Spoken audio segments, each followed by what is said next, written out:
That kind of helps. Yeah, yeah. Alright, let's see if this thing cuts out as we go around the roundabout here.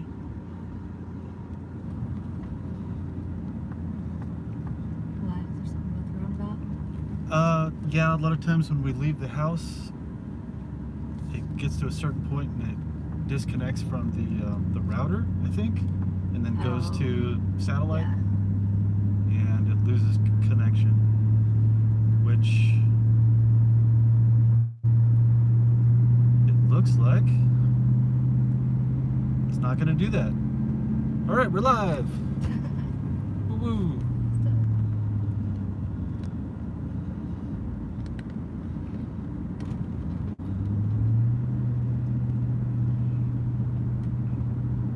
Five by 5 live. Awesome. Thank you for the verification.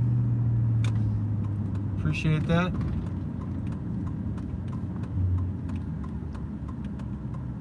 So this guy's got a truck full of tires.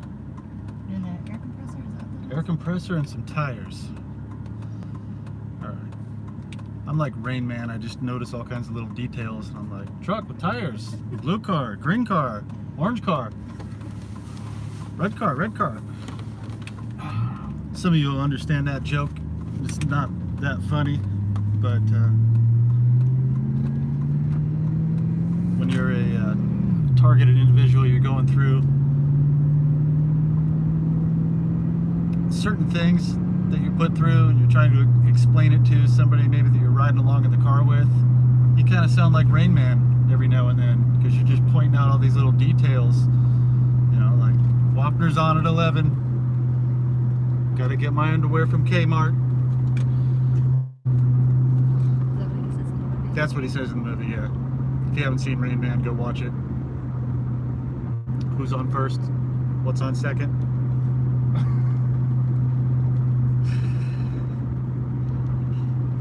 Anyway, so today was the 2-year anniversary of the media asking President Trump, "What storm, sir?" Yeah, exactly. Thank you. "What storm, sir?" And he said, "You'll find out." Was it 2 years or 3 years? I think it was 2 years ago today when they asked him. That's what I thought too. Yeah, so 2 years ago today they asked him that. Posted it and said 3 years. And I keep seeing stuff over and over about the harvest. And it's pretty much biblical what they're explaining with the harvest. There was a story in the Bible about a farmer that his enemies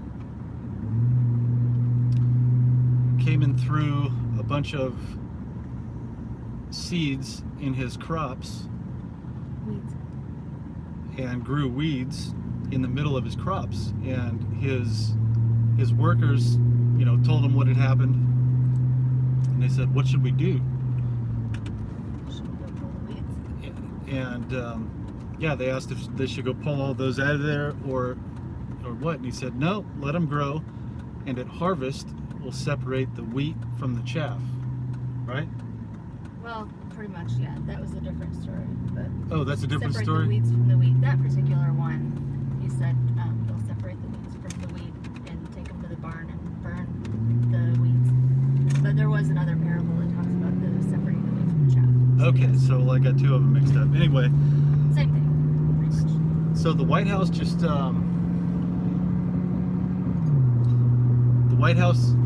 tweeted a photo of a field that's ready to be harvested. I don't know, a couple hours ago. I just saw it on Twitter. I don't know exactly when they tweeted it. It was today though. You should have worn your harvest hat. I should have worn that. Yeah. I have a Trump hat. It's done by DeKalb. I believe they make seed corn or grow seed corn for crops, and they did a Trump hat It says on the front, "Make harvest great again." So that might have meant more than a lot of people realized at the time they made that hat, because it seems to be a reoccurring thing over and over. And from the events that have transpired in my life recently over the last couple months, it's telling me that something very positive is happening, because a lot of times when there's something going on behind the scenes that's positive for humanity, or just something positive in general that's happening, for some reason a bunch of chaos ensues in my life. And I know that sounds crazy, but there's a lot of people that this is happening to, not just me. Large group of people that experience these type of things when something positive is taking place in the background, when the deep state or the cabal or Illuminati, I probably just said all three words that get a strike on my channel, but whatever, when they're losing control, they react, they throw a fit like a little kid does, and they try to punish certain people.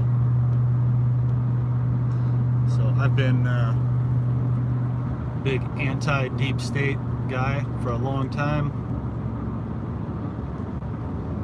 and been noticing, documenting, reporting a lot of corruption for a long time, connecting dots, and man, they sure do not like that. What being? People waking up and pointing out how much we've been lied to, how much we're under control, how weaponized systems are used to hurt good people. They're like a vampire when the lights get turned on. They don't like it. So it seems like we're getting real close. We're getting real close to some really good things happening. Hopefully some mass arrests, maybe Obamagate being uncovered. Today, okay, so Attorney General Barr appointed John Bash, U.S. We're back. I'm back. Sorry about that. So anyway, Attorney General Barr appointed a guy named John Bash, who's a U.S. attorney in Texas, to investigate FISA abuse, unmasking. You know, it has to do with, well, they say it just has to do with General Flynn, but I know, or I'm very certain that it has to do with probably hundreds of thousands of American citizens that were illegally targeted. So Attorney General Barr puts Bash on the case to investigate FISA abuse and unmasking. Unmasking is basically where they give out your personal information to compartmentalized groups, intel agencies. They know every single thing about your life, every detail, every moment of your day and night, and they can use any of your information against you to manipulate you and to hurt you financially, psychologically.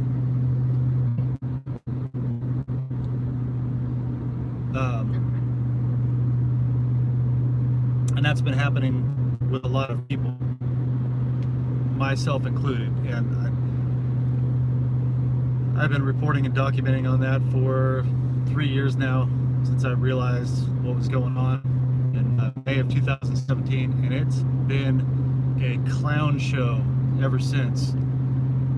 Just non-stop harassment and attacks, covert attacks, a lot of plausible deniability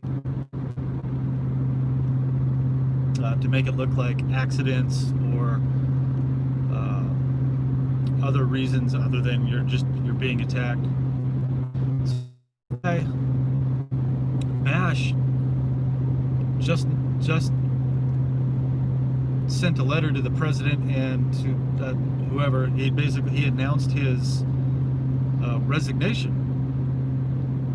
He announced today that he's going to be resigning on Friday, and I'm not 100% sure what that's all about, because I would imagine that if that guy is doing the investigation, he would need to keep his job so he could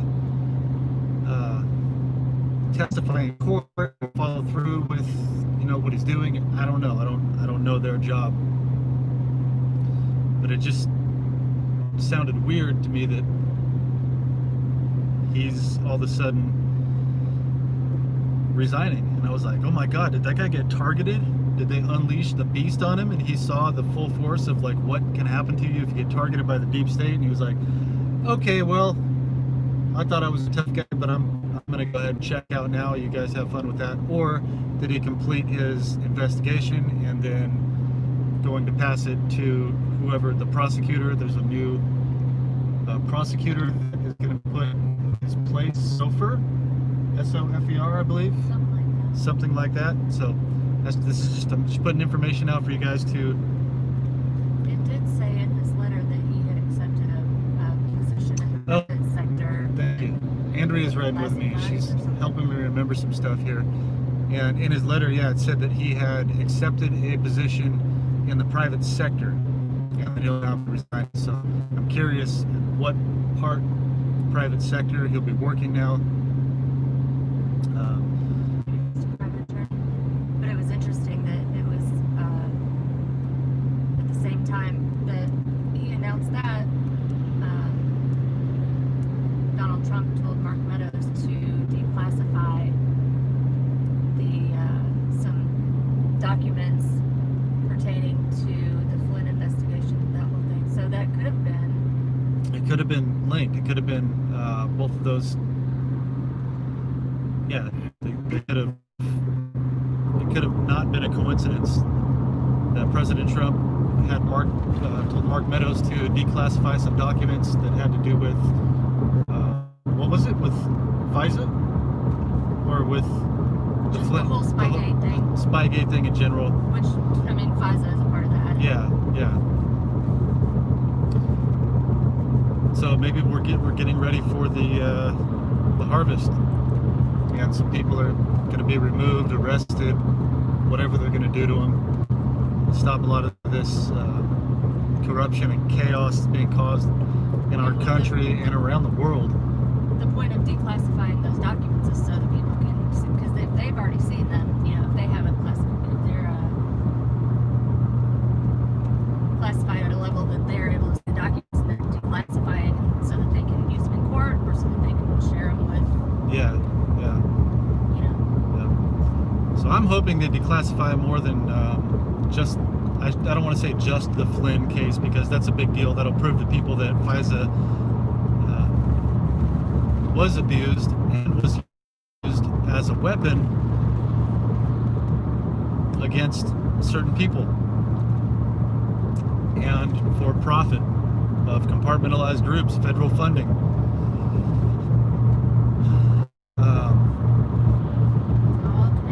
So yeah, it's all connected. So there's something for you to DuckDuckGo, do a little research, look that stuff up, talk to your friends. Talk to your neighbors. Sorry, we're doing some four-wheel driving here on the on Interstate 10.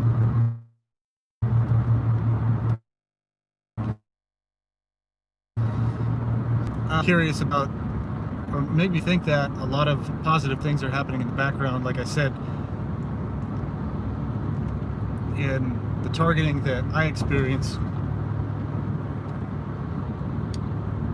it correlates with certain events that are going on in our country, in the world, and it has been one hell of a shit show over the last couple months. If you look back at older videos, well, not older videos, but about a month ago. How long ago was that now that the window got shot out? Been 2 months now? So just about 2 months ago, somebody shot out my back window with a gun, and found the bullet laying in my kitchen. So that was right after I had made a little extra money. Not extra money, I mean, there's really no such thing, but enough money to keep myself going in business and be able to, I buy and sell used items, swap meets, garage sales, storage units, stuff like that. And I would have had enough to go buy another storage unit, continue going, and then somebody keep working. Yeah, just be able to keep working for my family. And it seems like that's one of the main things they want to do, is to take away my capability to make a living and be independent. Just be able to pay the bills, buy food, stuff like that. Because if I keep moving, I can keep doing journalism and keep telling y'all about all this crazy stuff that's going on in the world and in my life, and just document, what's going on in my life for posterity. So the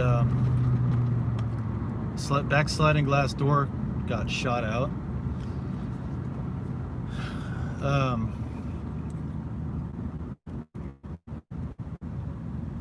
Earlier this week, or middle of last week, when was that?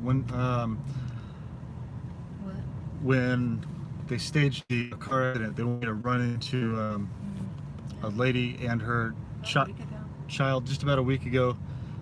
Had like a 3-year-old little kid in the car, and it was pretty strategically set up where they distracted me.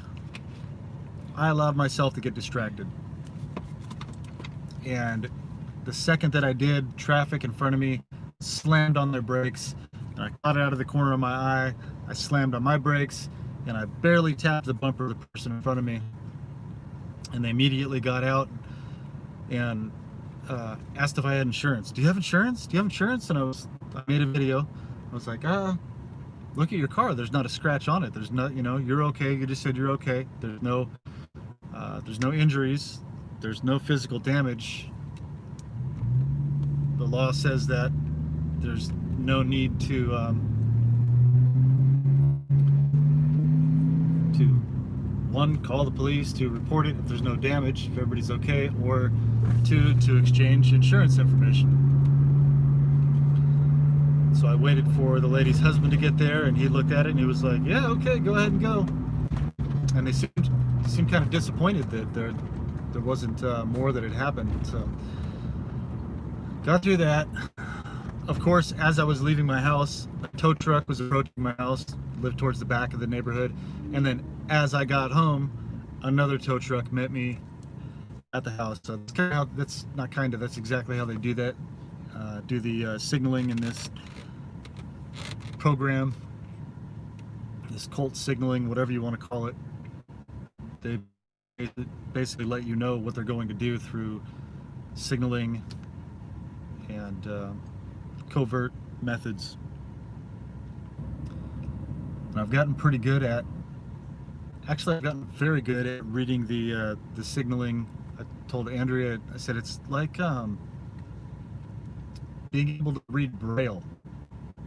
You see all the things that are going on around you, and you've basically been conditioned to understand the way they communicate, and after a while you get really good at it. You don't even have to try to figure out what they're trying to say or what they're trying to do. It's like immediately, and you go, oh, okay, well, look at that. So, but trying to explain it to somebody is trying to explain to somebody how to read Braille if they've never done that before. Not that I know how to read Braille, but It's just hard to explain, hard to understand if you haven't been conditioned to understand that. So, and then, so there was that car accident. The next day,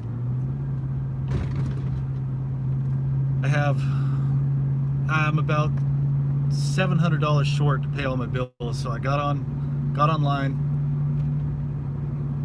on the 30th of the month and paid all the bills that I could, sent off payments. Thought I was okay, and then the next morning I woke up and I was checking my email and I saw that I was $150 overdrawn, which was impossible because there weren't time for all those bills to be taken out.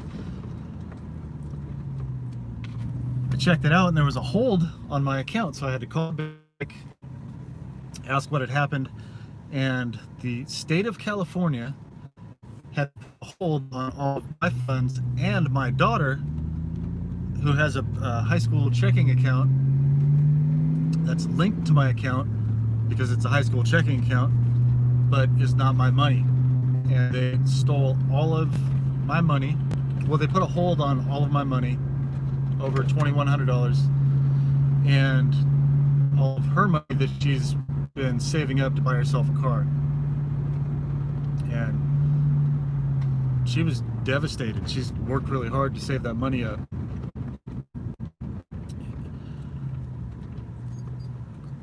So I'd called the bank. They explained to me that it was the state of California Personal Income Tax Revenue Board. Probably said it wrong, but anyway, it was state of California personal tax. I was thinking to myself, I haven't lived in California since 2013. What the hell could they be going after taxes for after not living there for almost 8 years? No one answered the phone at the tax board. Got on Twitter, made a video about it, told people what was going on, asked for some help. I was like, I don't know what we're gonna do here. They took all of our money. This doesn't make any sense. And then the next day, started trying again, and I called the tax board and got somebody on the phone. Maybe they saw your video. Maybe somebody saw the video. Who knows? The guy did say something pretty interesting on the phone. I thought it was kind of cool. So, but I'm talking to the guy. He's actually a real nice guy. He's explaining to me what happened. He said, in 2017, you sold your home, which I did. I owned a house, was my primary residence in California. It was the only investment that I had. I was going to sell that so I could buy a piece of property here in Arizona and build a shop so I could grow my business. And that's right at that hell broke loose, and I didn't know what was going on. Next, my life, the Zersetzung thing. He eroded the money for the equity from that home to just survive. Everybody lost connection there. All right, lost connection. Says I'm live. So I'm on the phone with the guy. He explains to me that I didn't fill out some form that shows that I wasn't required to pay capital gains on that house. And it was my primary residence, so I shouldn't have to pay capital gains on selling my only home. But then there's some law about you have to live in it two out of 5 years out of the most recent years or something like that, and that might have messed me up. So anyway, they chose the day after I paid all my bills to take all that money out of my account.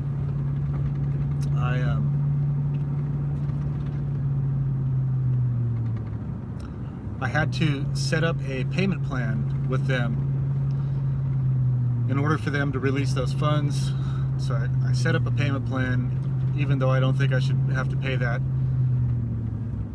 $5,600 and something that they told me I owe, and then they released my daughter's money back to her and mine so I could pay my bills, and got that done, got the rent paid. If anybody anybody who's listening would know about that capital gains tax thing, because I know Oh, okay, stuff yeah. like that should come out at closing.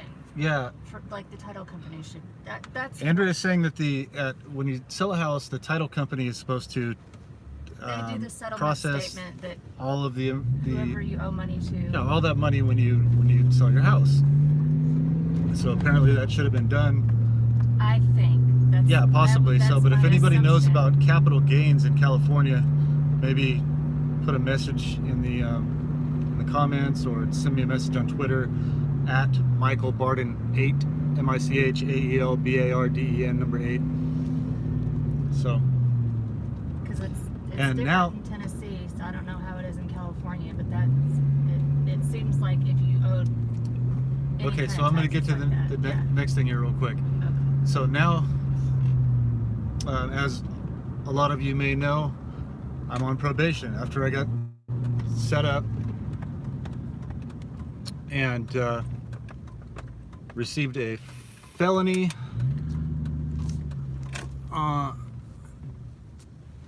January